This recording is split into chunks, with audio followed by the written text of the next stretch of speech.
আসসালামু আলাইকুম। Hello viewers, মুরগি প্রায় বিক্রি শেষ পর্যায়ে। দেখেন মুরগির সাইজগুলো কত সুন্দর।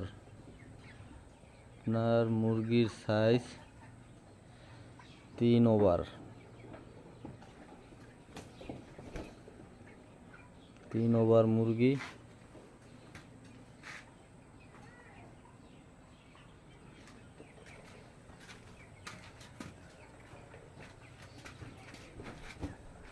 আটশো 20 পিস 40 পিস উঠাইছিলাম, 840 পিসের 700 পিস বিক্রি করছি।